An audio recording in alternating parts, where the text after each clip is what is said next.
Allô, bonjour à tous. Oui, bonjour, formateur. Comment allez-vous la journée? Oui, bonjour.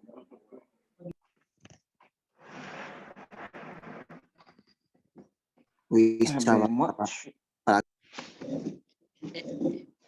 Voilà. super Dieu merci. Moi, je suis exténué, mais bon, ça va, ça peut aller. Donc, on va laisser encore 2, 3 minutes aux autres de se connecter.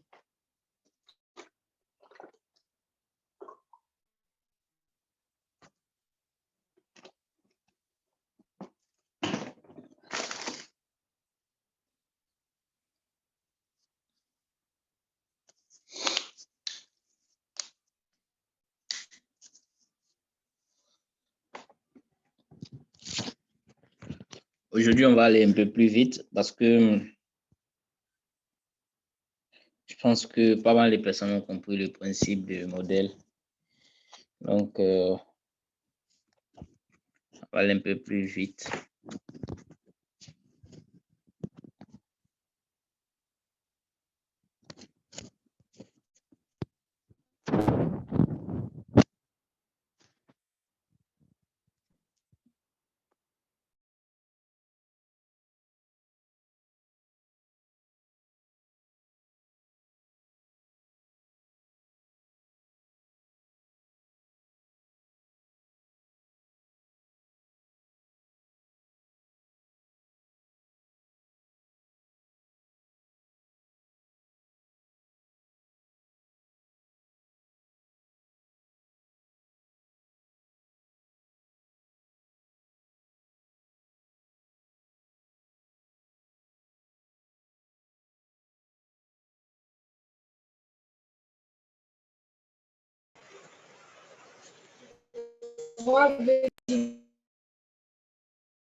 Ok. Allô? Est-ce que vous m'entendez?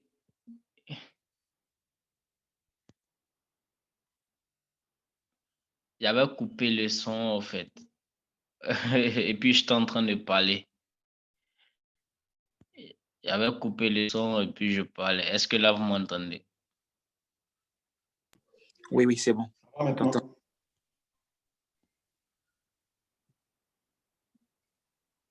Ok, super. Donc, je disais que, en tout cas, j'ai une grande satisfaction parce que tout le monde a compris ce principe de modèle-là.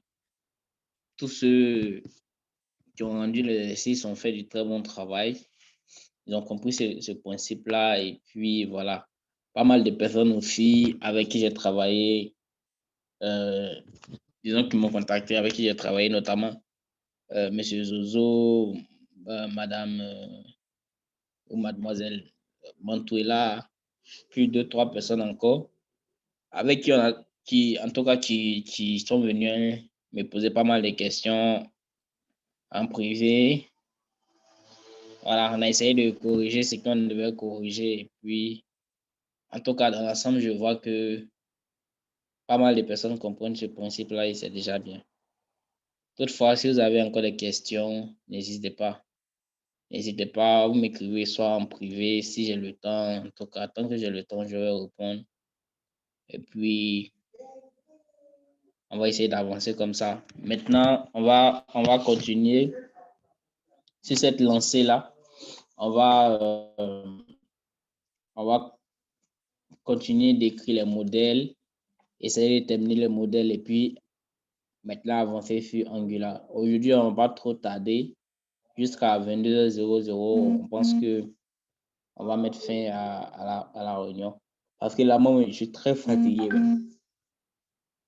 Je venais d'avoir 5 minutes de repos net et puis j'ai créé la réunion. Donc, très rapidement, on va continuer.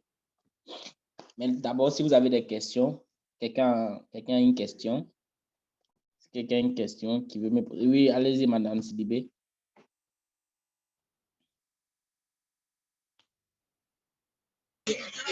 Excusez-moi, c'est une horreur. Ok, pas de souci, ça marche. Eh bien, ici, nous avons écrit, disons, commencé la table utilisateur. Nous avons commencé la table utilisateur et donc nous avons appelé les variables d'utilisateur, etc. Nous avons écrit les setters. Et maintenant, nous allons commencer à écrire les fonctions liées à chaque acteur. Par exemple, un utilisateur fait quoi? Un utilisateur s'inscrit. Donc, très rapidement, fonction. Donc, très rapidement, nous allons comme ça écrire les fonctions. Donc, la première fonction, c'est fonction d'enregistrement. D'enregistrement d'un utilisateur. Ça va? Pour créer une fonction, on a POO pour créer une fonction. On met d'abord le type de la fonction. Les fonctions, généralement, sont des fonctions publiques. Voilà, c'est les fonctions publiques là qui vont faire ressortir nos variables qui sont privées ici, qui vont donner un certain accès à nos variables qui sont privées ici. Donc, nous allons toutes les fonctions que nous allons écrire, ça sera des fonctions publiques. Donc, on met public comme ça, function. On met le nom de la fonction. Ici, on veut enregistrer un utilisateur. Donc, on veut dire, on peut écrire ça enregistrement. Enregistrement, comme ça, utilisateur. Et pour créer une fonction, on met, dès qu'on finit le nom de la fonction, on met la parenthèse et puis on ouvre les codes.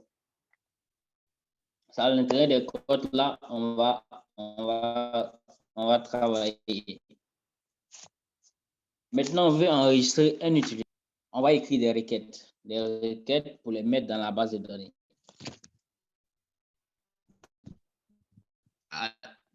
Allô, est-ce que vous m'entendez?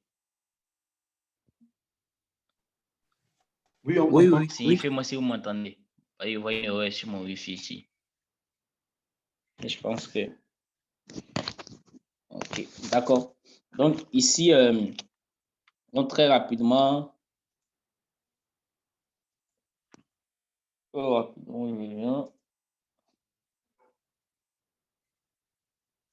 Très rapidement, nous allons écrire ces fonctions-là. Je vais importer un fichier rapidement.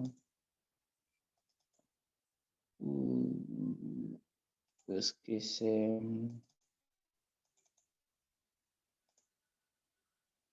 Je comprenais. Ok.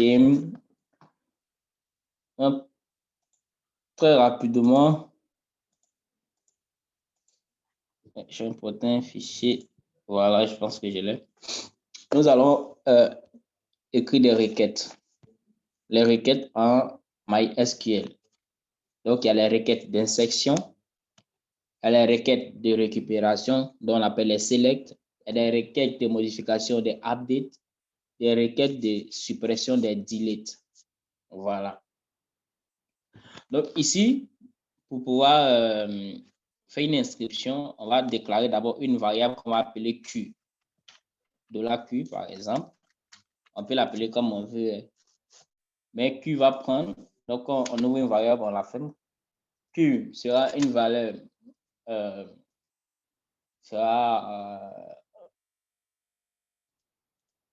disons, une chaîne de caractères, un ensemble de chaînes de caractères. Donc, ici, on va lui dire quoi? C'est dans Q, on va écrire notre requête. On va dire insert. Ça, c'est des mots-clés que vous pouvez noter. C'est pour faire des insertions. Pour faire des insertions de base de données en MySQL, on met insert. Insert into. C'est-à-dire enregistrer dans. Donc, insert into. Après, on va mettre le nom de la base de données. Ici, la table plutôt, la table qui est dans notre base de données. Ici, la table qui est dans notre base de données, on l'a mis dans une variable qu'on appelait table, de la table.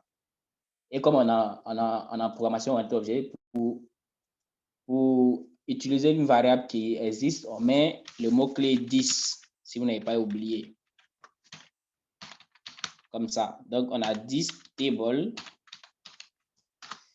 Donc, insert into table. Et après, maintenant, on va mettre les valeurs qui sont dans cette table-là. Insert into table. Values. Donc, ça, c'est des trucs standards que vous devez maîtriser. Qu'est-ce que ça donne? Je pense que...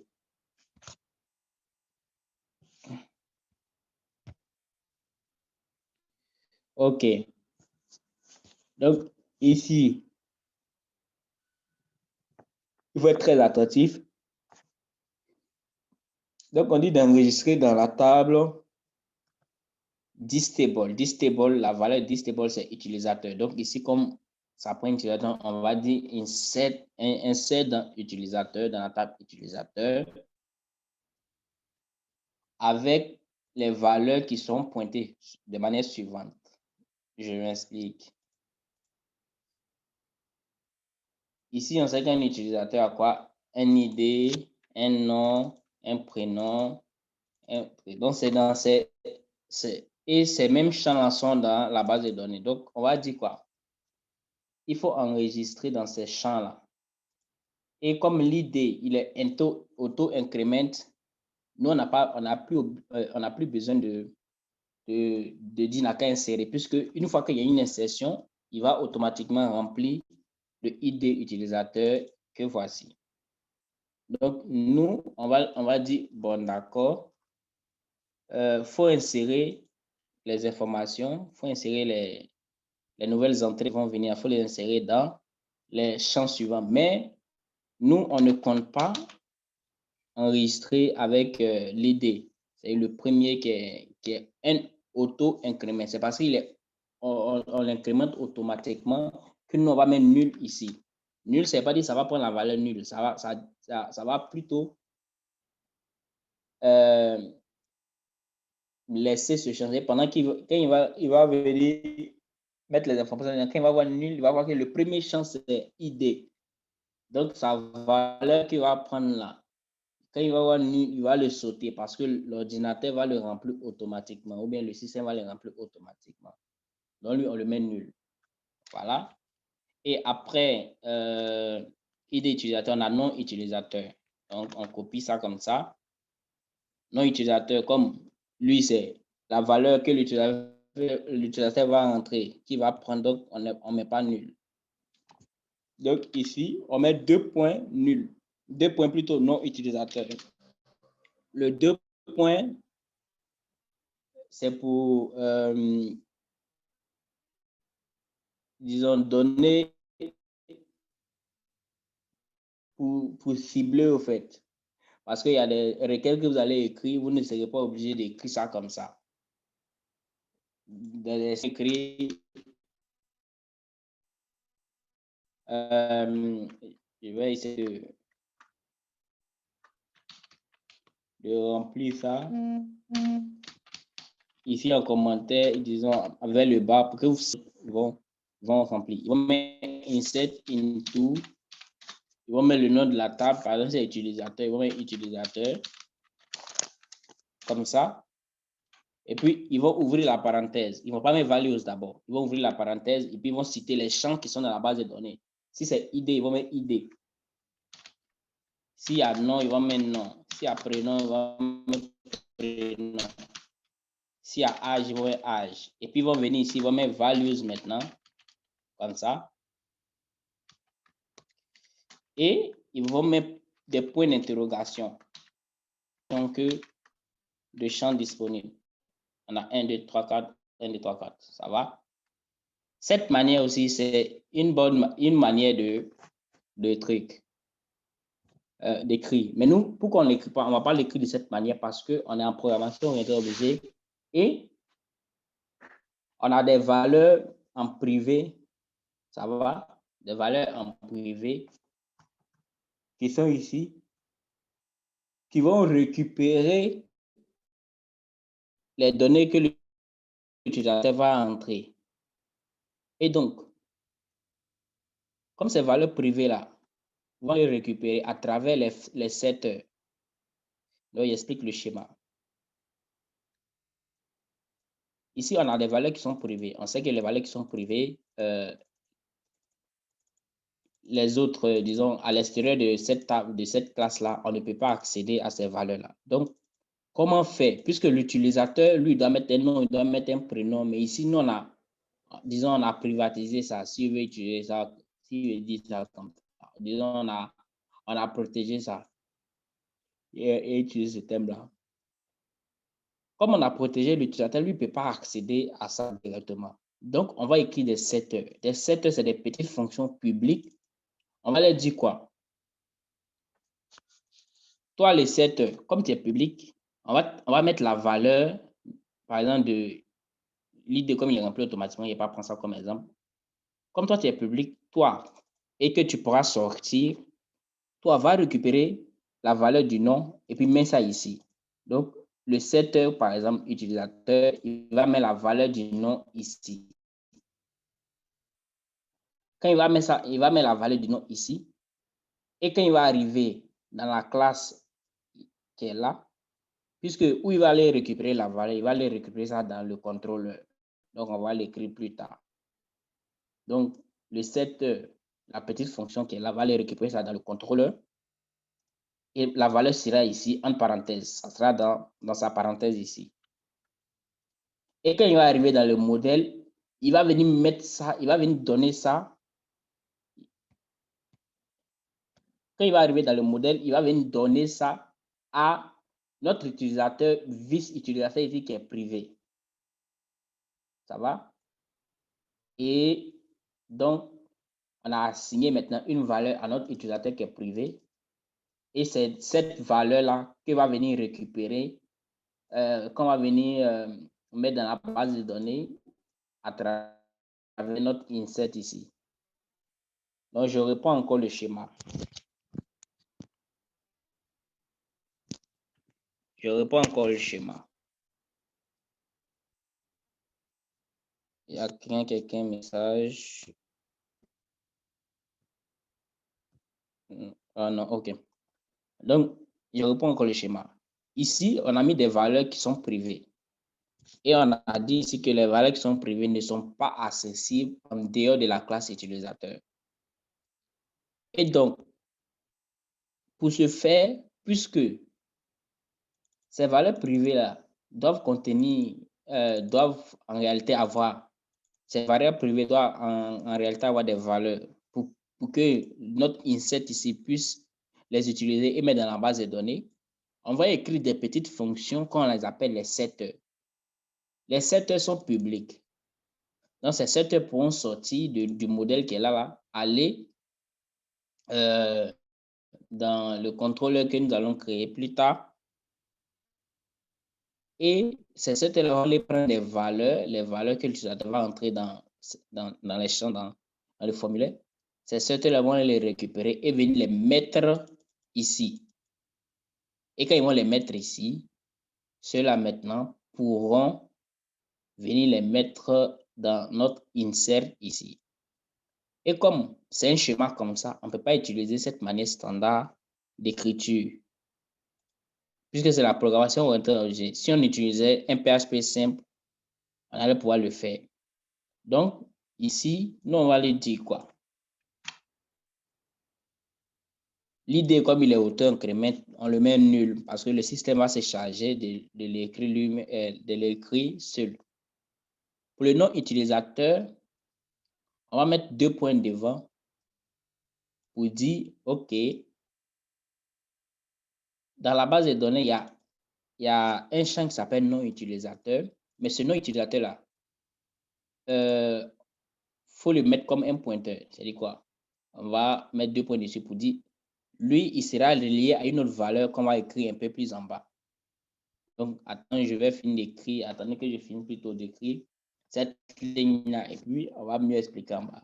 Ici, on a nom utilisateur. Après, on a, et pour faire copier ça comme ça, en apprenant, on a nom utilisateur, en apprenant. OK. Donc, je vais coller ça ici et essayer d'aligner. Je vais coller puis je vais aligner.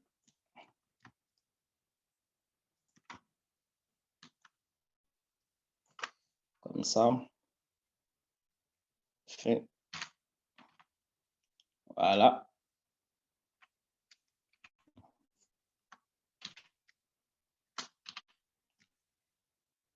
OK, je pense que c'est bon.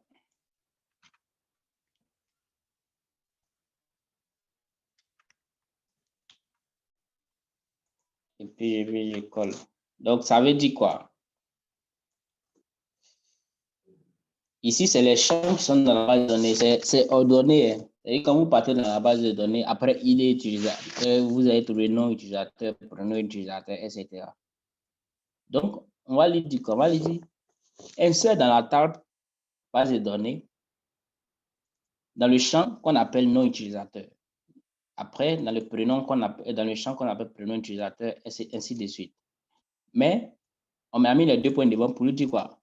Tu vas insérer dans ça, mais les valeurs, on va mettre un pointeur qui est là. Donc, ce pointeur-là va pointer sur une valeur spécifique. Et cette valeur spécifique, on va l'écrire en bas ici.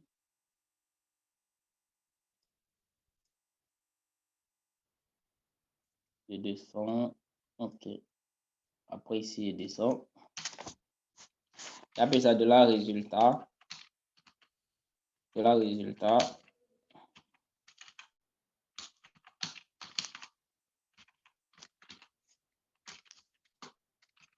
Comme ça, puis un point virgule.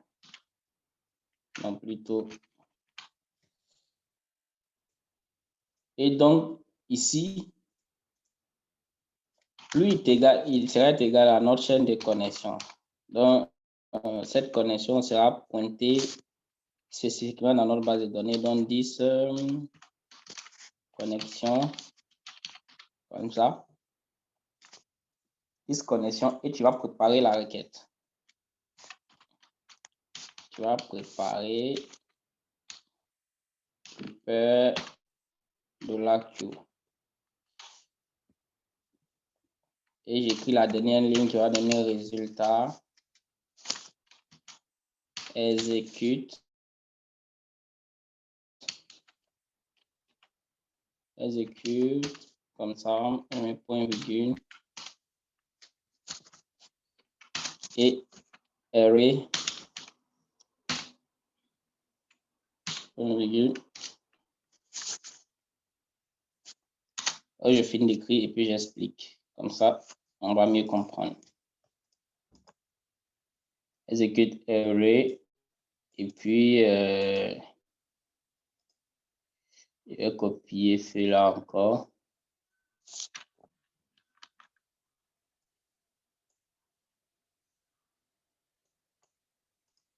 Je le copie. Je le ramène comme ça. Bien.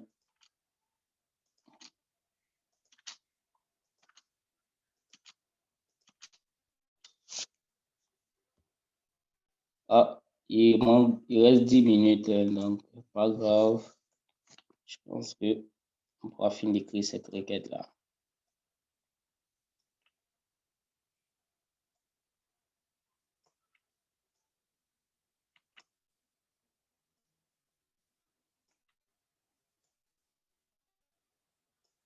Donc, on suit très attentivement.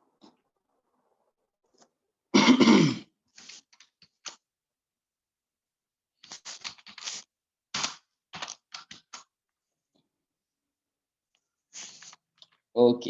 Donc, on arrive à ce niveau. Je vais copier ici.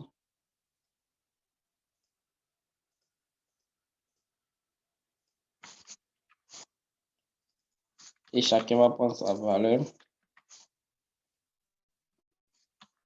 Chacun va prendre sa valeur.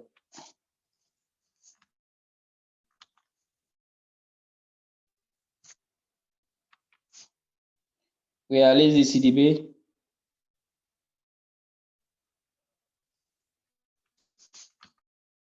Si vous avez une question. Oui, ma question est là. J'espère que vous m'entendez. Oui, je vous entends. D'accord. Ma question, c'est de savoir ce que vous êtes en train de faire actuellement. Ça consiste à quoi? Parce que je ne comprends pas. C'est vrai que je vois ce que vous faites, mais je ne sais pas ce que ça doit aboutir. Il n'y a pas de problème, ne vous en faites pas, je vais vous expliquer maintenant. OK, donc là, je peux dire j'ai fini d'écrire la requête. Ça veut dire quoi? En même temps, comme Madame Sidibé a posé une question, je vais profiter pour répondre. Ce qu'on est en train de faire va nous permettre d'enregistrer les informations dans une base de données. Par exemple, quand vous partez sur Facebook, Facebook va vous dire créer un compte. Donc, quand vous allez mettre votre nom et prénom, etc., c'est comme ça Facebook fait et ça rentre dans la base de données. Voilà. Après, quand vous devez vous connecter aussi, il écrit une requête comme ça qui va aller vérifier que votre email et puis votre mot de passe que vous avez rentré là, ça existe vraiment dans la base de données de Facebook. Et puis, il va venir vous retourner, OK, cette personne existe, donc il faut partir sur sa page. Voilà. Donc, ce qu'on est en train d'écrire actuellement, c'est pour nous permettre d'enregistrer des informations dans la base de données que l'utilisateur va remplir. Il va s'inscrire, il va mettre son nom, son prénom, sa profession, son email. Il va remplir, il va mettre dans la base de données. Est-ce que là, c'est compris? Si d'abord ce principe est compris, je vais maintenant expliquer la requête en elle-même.